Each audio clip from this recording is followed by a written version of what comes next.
오늘 말씀의 제목은 거룩한 몸부림입니다. 거룩한 몸부림. 이집트 나라를 보면 이집트는 전 국민의 90% 이상이 이슬람 교도라고 합니다. 예전에는 많은 그리스도인들이 그래도 있었지만 지금은 남은 자들과 같이 거의 그리스도인들이 많이 살고 있지는 않습니다. 그러나 이집트에서 그리스도인들은 아무리 공부를 많이 해도 출세하기가 어렵습니다. 종교적인 이유 때문이죠. 좋은 대학을 나와도 직장을 온전히 다닐 수가 없습니다. 정보기관에 입사할 수는 더더욱 없지요. 이렇게 큰 불이익을 당하면서도 이집트 그리스도인들은 그 신앙을 붙잡고 살아가는 것을 볼 수 있습니다.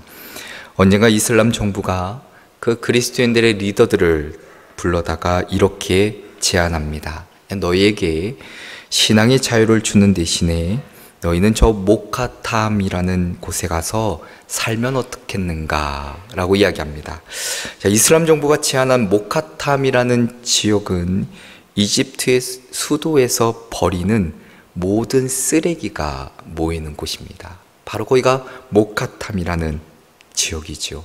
너희가 거기서 가서 살면 거기서만큼은 예배 드린 데 있어서 크게 제한이나 어려움을 겪지 않을 것이다 이야기합니다. 이 그리스도인들이 이 제안을 듣고 조금도 망설임 없이 그렇게 하겠다 대답합니다. 그리고 그들의 후손들이 지금 역시도 그곳에서 살면서 때론 쓰레기를 분리수거하며 살아가고 있습니다. 동네에는 곳곳에 십자가가 걸려 있고 예배 때마다 그들은 몸을 깨끗이 씻고 깨끗한 옷을 입고 또한 동굴교회에 이렇게 모이게 됩니다. 아마 이집트를 방문하셨던 분이라면 이 동굴교회를 보셨을 텐데 한 2만여 명가량 수용할 수 있는 아주 큰 곳이지요. 그리고 거기서 하나님께 예배를 드립니다. 예배를 위해 모든 것을 포기하고 버렸던 그들의 삶은 우리에게 큰 도전을 줍니다. 우리 역시 좀 그렇게 살아갈 수 있을까? 그 코로나 시대에 그 어떤 것도 우리를 예수 믿는다고 해서 잡아가지도 않는데 우리가 좀 이런 믿음의 결단이 좀 있으면 얼마나 좋을까라는 생각을 하게 됩니다. 성경에 기록된 수많은 인물들을 보면 신앙의 본이 되고 닮아야 하는 인물이 있는 반면에 하나님께서 정말 하나님께 불순하고 대적하고 반하는 인물들을 또한 볼 수 있습니다. 근데 그게 평범한 자뿐만이 아니라 한나라의 왕까지도 그런 삶을 사는 것을 볼 수 있습니다. 좋은 왕이 있는가 반면에 타락하고 철저하게 하나님을 배신했던 왕도 있다는 것이죠. 하나님을 대적하고 불순종한다는 것, 어찌 보면 인간의 입장에서 하나님께 싸움을 건다는 의미는 아닐 겁니다. 거기에는 분명 거룩을 향한 정결하고 구별되게 살아가야 되는 그 몸부림이 끝날 때, 그리고 포기해버렸을 때 결국 하나님을 대적하기 시작합니다. 죄 가운데 살아가게 된다는 것이죠. 신앙이란 무엇일까? 거룩을 향한 끊임없는 몸부림입니다. 그 거룩은 필연적으로 내 안에 있는 타락한 악행과 그리고 더러운 것들, 정말 숨겨져 있는 그 죄성, 그것을 소멸하기를 기도하고 예배하며 하나님을 붙들려는 몸부림이라 말할 수 있습니다. 이것이 없으면 우리의 신앙은 너무나도 쉽게 무너질 수 있기 때문입니다. 그렇게 인간의 타락, 때로 인간의 죄성은 이러한 몸부림이 사라졌다는 것을 의미합니다. 오늘날 많은 성도들을 보면 또한 이 잔에 서 있는 이 목회자 역시도 마찬가지지요. 죄를 짓기 때문에 하나님을 대적하는 것이 아니라 그 몸부림이 사라졌기에 우리의 거룩함, 그 정결함, 그 구별함을 상실해 버리지요. 누구의 간섭도 받고 싶지 않고 그냥 나 홀로 신앙생활, 코로나 시대에 신앙을 지키려는 몸부림보다는 핑계와 변명과 타협이 앞서기 일쑤입니다. 불현듯 신앙에 대한 몸부림이 사라져버린 것을 느낄 때가 있습니다. 저 역시도 많은 기도와 말씀 읽고 묵상해야 되는데 어느 순간 이게 일에 치이다 보니까 신앙생활이다 보다는 이 일로 하루를 보낼 때가 참 많다는 것이죠. 그러다 보니까 세상에 쉽게 아니면 문화에 아니면 내 환경에 적응해버린 우리의 삶이 하나님을 어느 순간 대적하고 있고 불순종하고 있음을 보게 됩니다. 우리가 오늘 보는 이 골로새 교회는 에바브라가 복음을 전함으로 시작된 교회입니다. 한참 동안 교회가 아주 든든히 서가고 있었죠. 그런데 어느 날부터인가 헛된 철학을 숭배하는 영지주의자들이 바로 그 가운데 들어오게 됩니다. 초대교회 시대에 가장 교회를 혼란에 빠뜨린 사람들이 바로 이 영지주의자들이지요. 예수 그리스도를 무력화하고 예수 그리스도의 대속 사역을 경시하고 천사와 때로는 정령을 숭배하고 극단의 금욕 생활을 강조하는 아주 율법주의자들이 바로 그들이었습니다. 그런데 골로새 교인들이 여기에 정말 어리숙했다는 것이죠. 잘못된 사상, 철학, 교훈, 이단들의 속삭임에 그냥 넘어가 버립니다. 자, 그래서 8절에 보면 이렇게 기록합니다. 누가 철학과 헛된 속임수로 너희를 사로잡을까 주의하라. 이것은 사람의 전통과 세상의 초등학문을 따름이요 그리스도를 따름이 아니니라 라고 이야기합니다. 자, 우리가 문장으로만 이렇게 글로만 보기 때문에 어떤 느낌인지는 조금 우리가 상상해보고 예상해볼 필요가 있는데, 자, 바울이 지금 어디 있는가? 옥중에 있습니다. 자, 옥중에 있는 상태에서 골로새 교인들의 상태를 듣고 그 소식을 듣고 심각하게 염려하며 아주 경계심을 가지고 이 8절의 이야기를 해주고 있습니다. 옥중에서 편지를 쓰며 눈물로 호소하고 있는 대목이지요. 그래서 오늘 본문을 보면 오늘 우리에게 주시는 정말 몇 가지 중요한 깨달음이 있습니다. 자, 우리 역시도 수많은 넘어짐이 있고 유혹이 있고 미혹이 있는데 우리의 신앙을 지키기 위한 거룩한 몸부림 도대체 어떻게 해야 되는가, 무엇인가 함께 좀 은혜를 나누고 기도의 제목을 얻고자 합니다. 그 첫째로는 예수 안에 뿌리 내리고자 매일 결단하라 입니다. 예수 안에 뿌리 내리고자 매일 결단하라.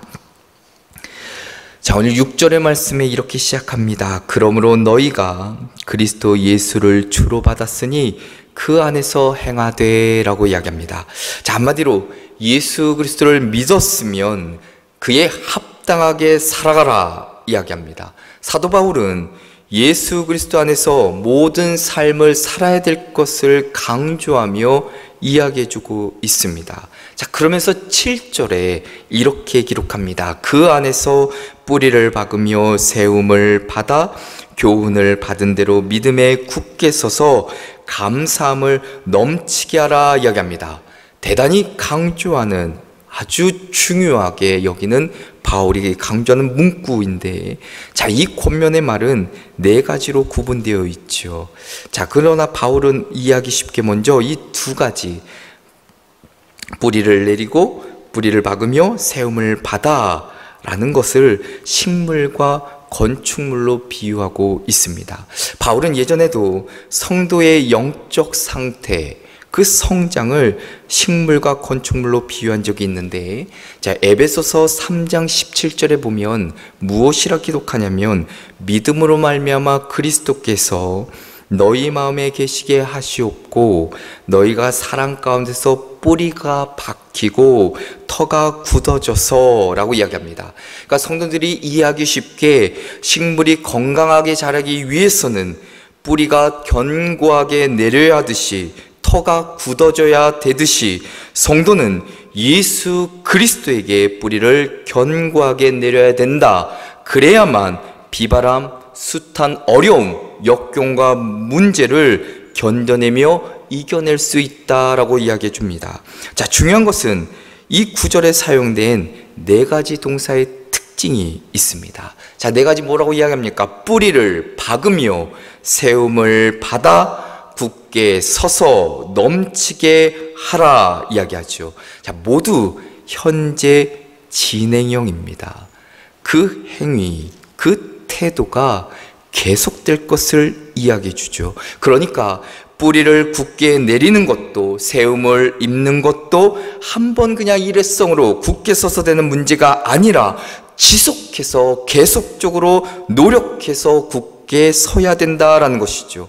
즉 평생 계속해야 하는 일들이라는 겁니다. 그래서 신앙생활은 꾸준함이 최고의 방법이지요. 언제까지? 내 삶의 마지막까지 계속해서 뿌리를 견고히 내리고 세워져 가야 된다 이야기해주고 있습니다. 자, 근데 더 중요한 것은 이 동사 중에 앞선 세 개의 뿌리를 박으며 세움을 받아 굳게 서서라는 동사는 우리가 좀 어려운 말로 수동태로 쓰여져 있습니다. 자, 그러니까 이게 무슨 말인가?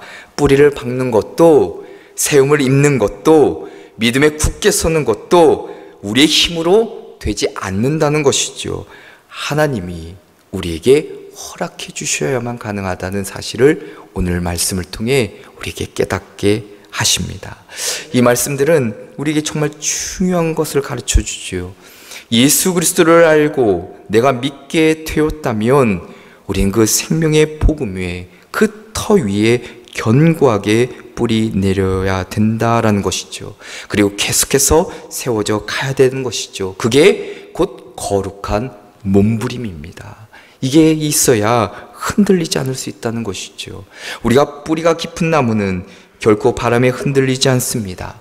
신앙에도 이 뿌리가 대단히 중요하다는 것이죠. 신앙의 기초가 없으니 고난받을 때 넘어지기 쉽고 잘 나갈 때 방탕하기 쉽습니다. 바울 사도는 바로 본문에서 아주 간결한 이 문장으로 신앙생활의 기초를 우리에게 설명해 주고 있는 겁니다.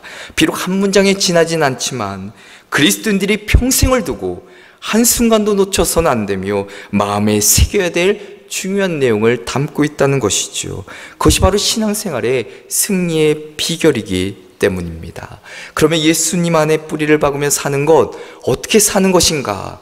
두 가지만 기억하면 됩니다. 하나는 주님을 떠나지 말라는 겁니다. 주님을 떠나지 말라. 예수님을 떠난 심령, 그 영, 그 육체 결코 살 수 없습니다.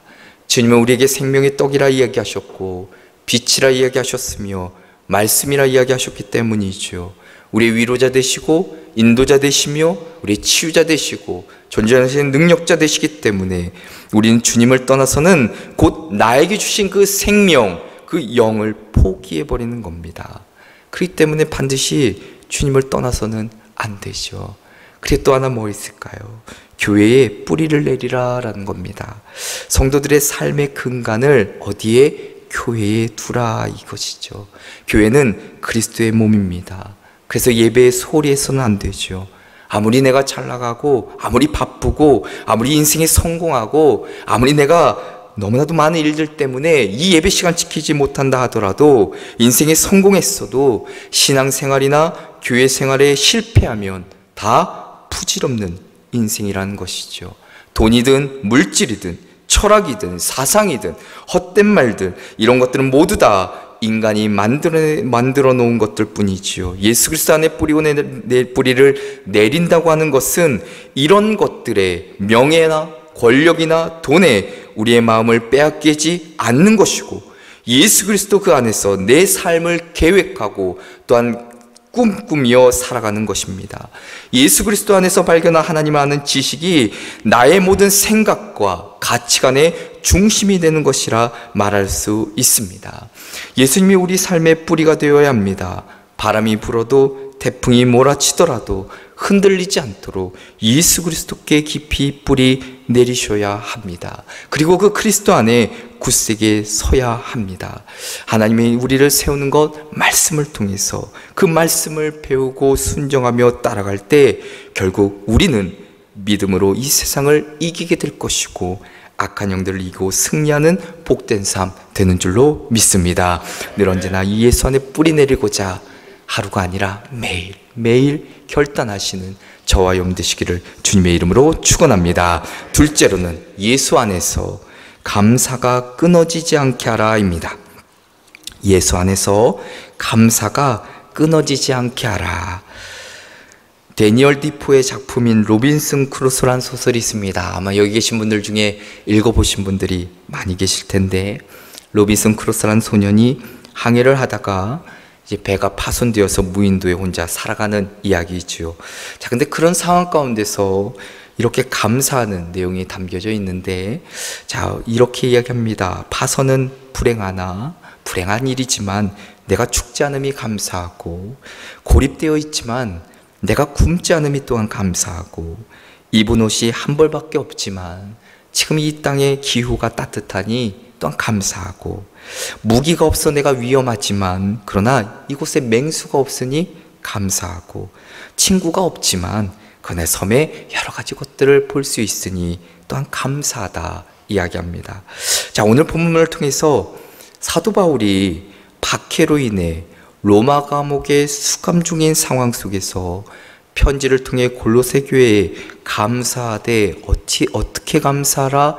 7절에 보니까 넘치게 감사하라 라고 권면해주고 있습니다. 감사하되 감격에 찬 풍성한 감사를 하라 이야기하죠. 자, 그러면 그 까닭이 무엇일까? 그 중에 하나는 뭐냐? 구원의 은혜가 너무 크기 때문입니다. 구원의 은혜. 자, 오늘 6절에 보니까 이렇게 기록합니다. 너희가 그리스도 예수를 주로 받았으니 라고 이야기합니다. 자, 골로새 교인뿐만이 아니라 우리의 모든 믿는 성도들은 하나님의 아들 예수 그리스도께서 십자가에서 흘리신 피의 공로로 말미암아 구원받은 하나님의 자녀이자 백성이지요. 이것은 나의 공로로 인한 구원이 아니라 하나님의 전적인 주권에 의한 구원이며 은혜의 선물이지요. 우리가 건들 수 없는 어려움, 그 위기 속에서도 내가 감사할 수 있는 것은 바로 그 구원의 은혜가 우리 가운데 있기 때문입니다. 그 구원의 은혜가 절대적으로 더 크기 때문이죠. 이 구원의 은혜가 우리 가운데 있는지, 내 삶 가운데 있는지, 내가 그렇게 감사하고 있는지를 돌아보셔야 합니다. 자, 또 하나는 그리스도 안에서 살아가는 증거이기 때문입니다. 바로 감사라는 것이 그렇지요.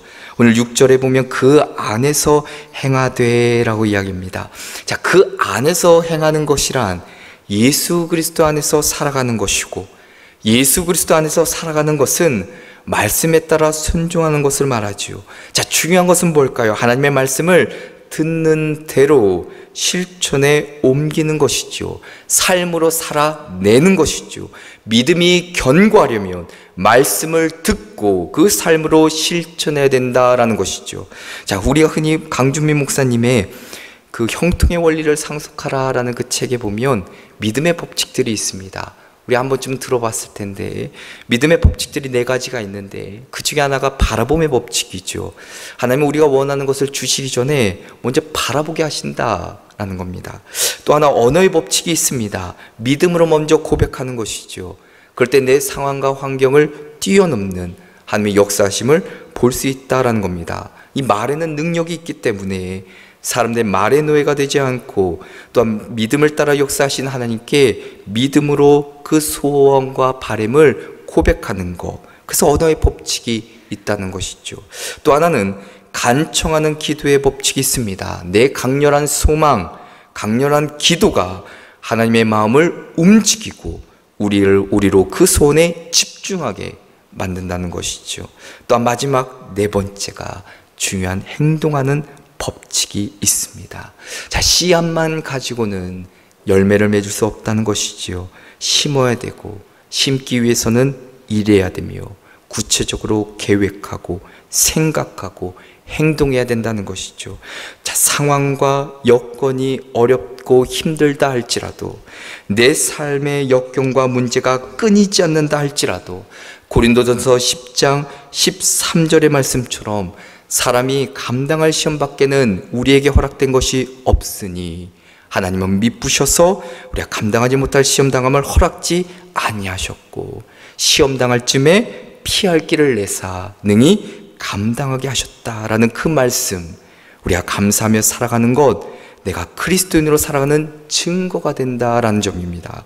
왜 우리의 삶이 우왕좌왕하며 흔들리며 살아가게 됩니까? 하나님을 잃어버리고 하나님의 은혜를 저버려서 그렇습니다.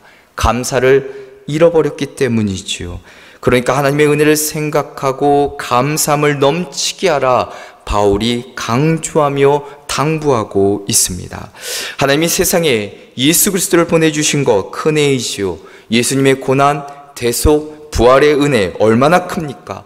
죽을 수밖에 없는 우리의 삶을 주께서 대속해 주시고 구원해 주셨습니다. 그 은혜를 우리는 잊어서는 안 되겠죠. 그런데 왜 그 은혜를 쉽게 잊었나? 하나님의 은혜, 구속의 진정성, 분명한 체험이 그 가운데 없기 때문입니다. 진정한 그리스도인은 내가 예수 그리스도를 직접 만나기까지 진정한 몸부림이 있어야 된다는 것이죠. 주님이 내 주님이 되기까지 거룩한 몸부림, 수고와 고민과 부르짖음 있어야 된다는 것이죠. 그런데 그것이 없으니 어느 순간 쉽게 주님을 지식으로만 받아들입니다. 나를 위해서 죽으셨대. 나를 위해서 그렇게 하셨대. 지식으로만 남으니 믿어지지가 않는 것이지요. 그래서 하나님이 때로는 우리의 삶의 신앙의 여정에 역경과 문제를 주십니다. 그 속에서 감사를 회복하라고, 은혜를 깨닫게 하라고. 그렇게 내 상황과 여건에 결코 불평과 원망해서는 안 된다는 것이죠. 그 안에 주님의 섭리가 있고 계획하심이 있다는 겁니다.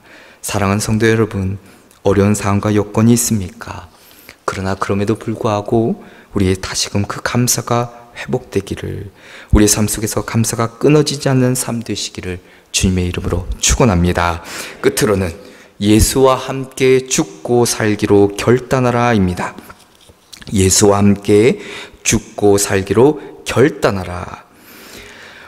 오늘 12절 상반절의 말씀을 보면 이렇게 기록합니다. 너희가 세례로 그리스도와 함께 장사되고 라고 이야기합니다. 자, 그리고 그 앞에 11절 말씀에 보면 그리스도의 할례라 이야기합니다.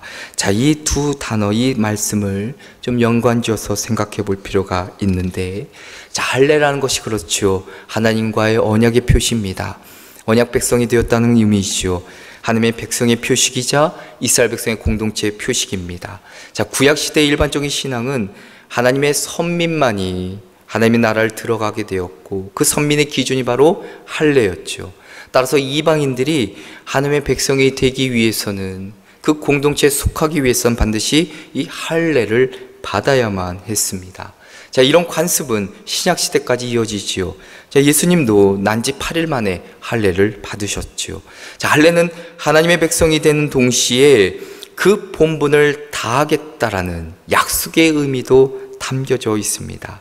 자, 그런데 예수님께서 오신 뒤에 이 할례는 세례로 바뀌기 시작합니다. 자, 세례 요한이 죄를 자복하고 나오는 이들에게 세례를 베풀지요. 예수님도 요단강에서 세례를 받으십니다. 그리고 예수님과 그의 제자들은 다른 사람들에게 세례를 베풀어 줍니다. 자, 이제 새로운 하나님의 백성이 되는 의미로 세례를 받게 되는데, 할례가 하나님의 백성이 되는 육체적인 표시라면 세례는 새로운 하나님의 백성이 되는 신앙적인 표식이 됩니다. 자, 그래서 갈라디아서 3장 27절에 무엇이라 얘기하냐면, 누구든지 그리스도와 합하기 위하여 세례를 받은 자 그리스도로 옷 입었느니라 이야기합니다. 자, 그러면 우리에게 필요한 것은 육체의 할례가 아니라 그리스도에 대한 신앙을 고백하는 믿음이 필요하지요. 그리스도와 합하여 세례를 받았다는 그 말은 그의 죽으심에 나도 역시 옛자가 죽고 그 고난에 함께 하겠습니다 라는 믿음의 고백, 그 다짐이 담겨져 있습니다. 그렇게 그 다짐을 갈라디아서 5장 24절에 어떻게 기록하냐면, 그리스도 예수의 사람들은 육체와 함께 그 탐욕, 정욕과 탐심을 십자가에 못 박았느니라 이야기합니다. 옛 자아, 옛 모습 다 죽고 새롭게 거듭나 살아가야 되는 존재, 그것이 곧 우리들이고 성도들이며 그리스도인들일 텐데, 자신의 죄된 본성, 욕망을 십자가 위에 못 박으라 이야기합니다. 자, 그러면 이 말씀을 일본의 우츠무라 간조 목사님이 이렇게 좀 설명하며 풀어줍니다. 나는 먼저 하나님이 내 마음을 열어 점점 하나님의 진리를 내게 나타내시기를 기도합니다. 나는 물론 내 죄의 용서를 받기를 기도합니다. 내 마음이 눈같이 결박하게 되기를 기도합니다. 사람도 나는 참으로 약한 사람이어서 죄인 줄 알면서도 종종 죄에 빠지는 사람이므로 하나님이 이 같은 부족한 사람도 영원히 버리지 마시고 진리의 길로 나를 인도하여 오늘은 어제보다 내일은 오늘보다 점점 완전의 경지에 가까이 갈 수 있도록 기도합니다. 나는 참으로 어떤 때는 도저히 나 같은 사람은 하나님의 구원을 받을 가치가 없다는 생각이 일어나서 몇 번이나 기도를 패하기까지 한 일이 있습니다. 그러나 다시 고쳐 생각하고서는 하나님 앞에 엎드려 용서를 빕니다. 나는 그런 때는 사람이 없는 장소에 가서 소리를 높여 하나님의 용서를 빕니다. 그렇게 하면 하나님은 나의 참의 마음에 평화를 주시는 동시에 다시 그 과오를 반복하지 않겠다는 결심을 나에게 주시는 것입니다. 라고 이야기합니다. 우리의 온전한 삶, 거룩하고 구별된 삶은 바로 그 죄의 권세를 이기는 데서부터 옵니다. 이 말을 바꾸어 얘기하면 죄의 권세와 쉽게 타협해버리는 자, 성도의 그리스도의 모습, 그 능력을 결코 찾아볼 수 없다는 점이지요. 죄에 물들어버리는 연약한 우리 심령, 우리의 나약한 태도, 더럽고 추한 나의 모습을 위해 우리는 늘 끊임없이 하나님의 도우심을 구하셔야 합니다. 하영조 목사님이 이런 글귀를 하나 남깁니다.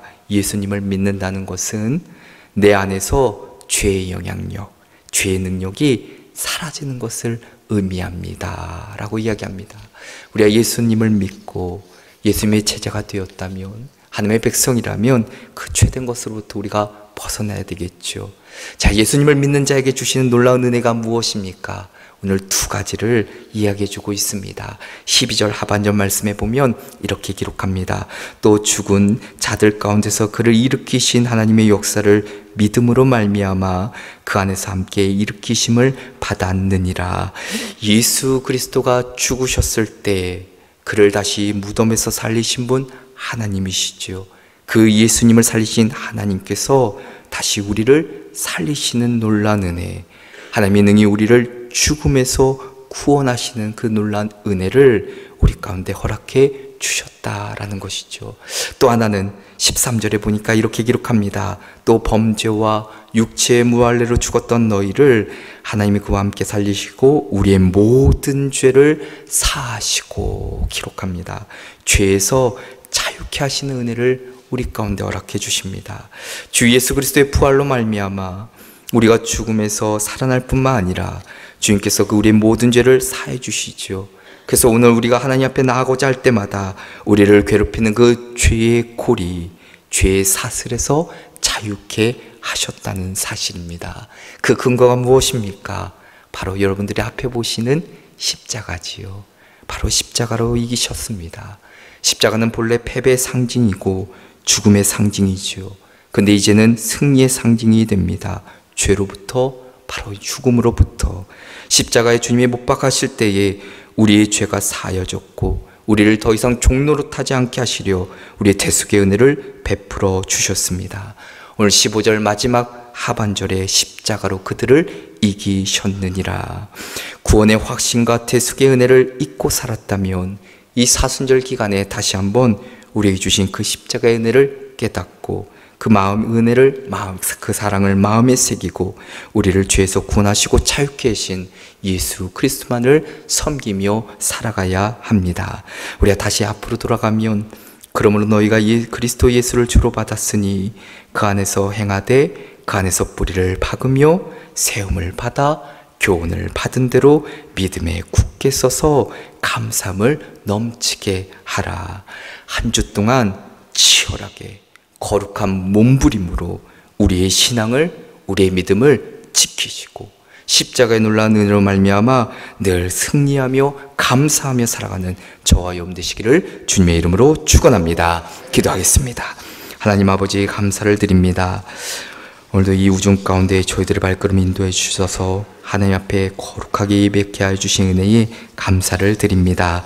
오늘 말씀을 통해 우리 삶의 수많은 영적인 도전과 어려움 속에서도 흔들리지 않도록 예수 그리스도 안에 늘 뿌리 내리고자 결단하는 저희들 되게 하여 주시고 늘 상황과 여건에 불평과 원망하는 것이 아니라 내 입술을 통해 주의 그 구원의 은혜, 그 감격, 그 태속의 사건 감사하며 기뻐하며 살아가게 해주시고 옛 나의 죄된 모습들, 옛 자아들 모두 다 죽고 새롭게 거듭나 살기로 결단하는 저희들 되게 하여 주옵소서.